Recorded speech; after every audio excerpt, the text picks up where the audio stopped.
Right now, you're probably sitting in air conditioning. Maybe there's a cold drink in your hand, condensation on the glass, a ceiling fan spinning somewhere above you. Comfortable, effortless. 40,000 years ago, that same sun could kill you in 6 hours.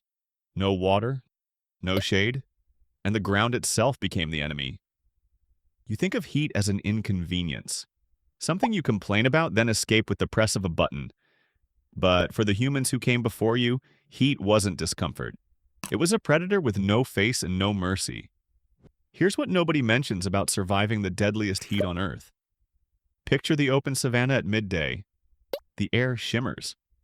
There is no cloud, there is no wind, and the temperature keeps climbing past anything your body was built to tolerate. The heat could kill you. The thirst could kill you. The absence of shade hour after hour could kill you.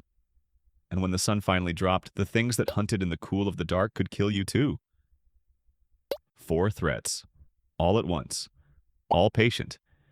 And your ancestors faced them with no bottle, no roof, no tap, no map. Just a body, a mind, and whatever they had managed to invent before the sun rose again. Start with the most basic betrayal your own body can commit. In extreme heat, a human being sweats to survive. It's brilliant, actually. As that moisture evaporates off your skin, it carries heat away with it. It's the reason you're still alive after a hot afternoon. But there's a catch. That cooling system runs on water, and in the deep heat of the ancient world, you could lose more than a liter of it every single hour. Not per day, per hour. Lose 2% of your body's water, and your thinking starts to blur. Lose 4, and your muscles begin to fail. Lose more, and your body simply stops being able to cool itself at all. The sweat dries up. The temperature inside you rises past the point of no return. So, your ancestors did something you would never think to do sitting in your climate-controlled room. They read the land like a document. They learned which plants pointed to water hidden beneath the surface. They followed animals at dusk because animals know where the water is. And in some of the driest places humans ever lived, they dug into dry riverbeds, down to the damp sand below, and waited for the seep to fill their hollow. Here's the twist nobody expects. Some of the earliest evidence we have of humans thinking ahead, of storing and carrying, comes from exactly this problem. Ostrich eggshells worked into canteens, engraved with patterns, dated to tens of thousands of years ago at sites in southern Africa. Each shell could hold a leader. Buried in caches across a territory, they became a map written in water. So now you have water. You've solved the first thing that was going to kill you. But a second problem shows up that no cold drink can fix. Because water alone won't save you if the heat gets inside your skull. There's a threshold. When your core temperature climbs past a certain point and stays there, the machinery breaks down. The proteins that run your cells begin to unravel. Your brain, the most heat-sensitive organ you own, starts to swell. This is heat stroke. And in the ancient world, without ice, without shade, without anyone who understood what was happening, it was very often a death sentence. But here's the thing. Your species is strangely, almost unfairly good at not overheating. Look at yourself. You are nearly hairless compared to every other large animal on the plains. You have millions of sweat glands, more than almost any creature alive.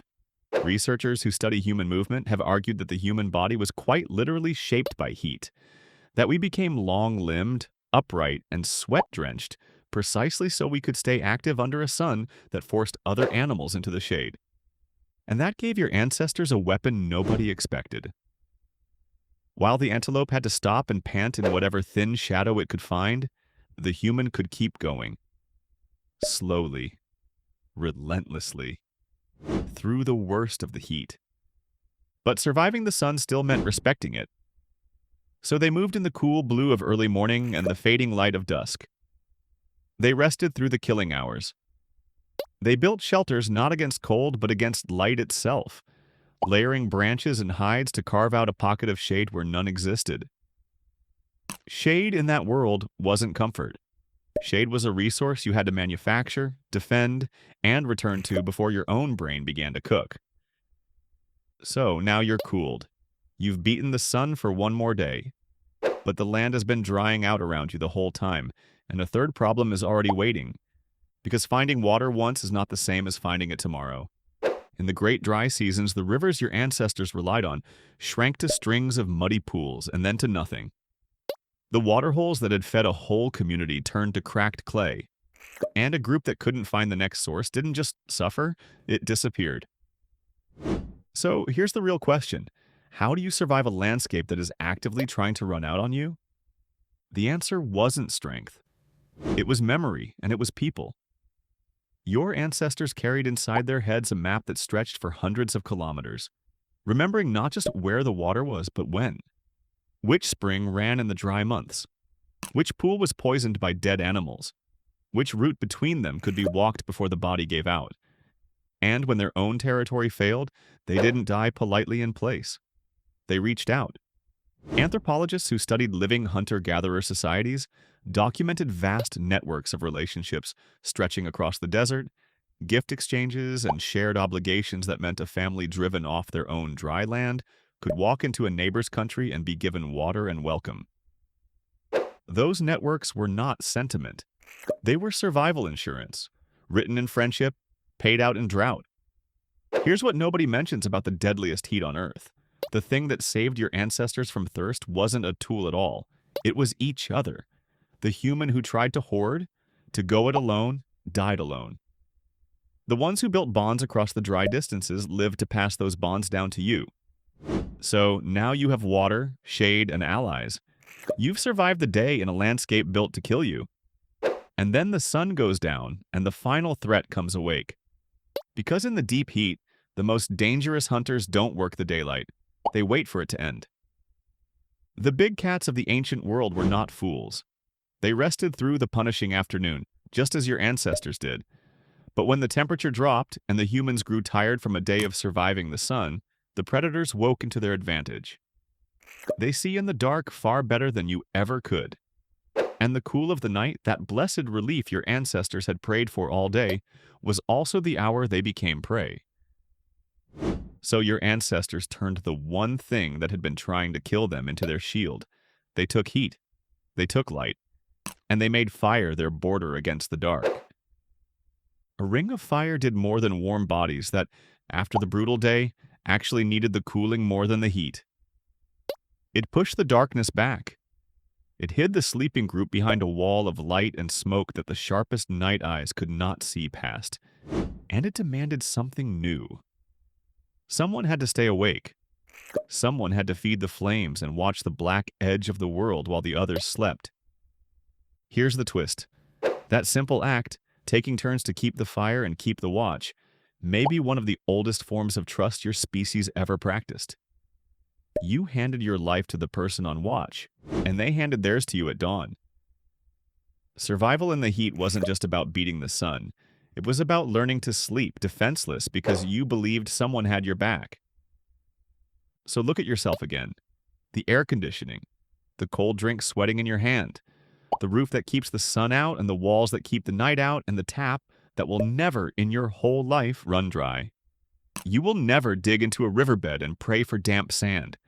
You will never carry your entire water supply inside an eggshell.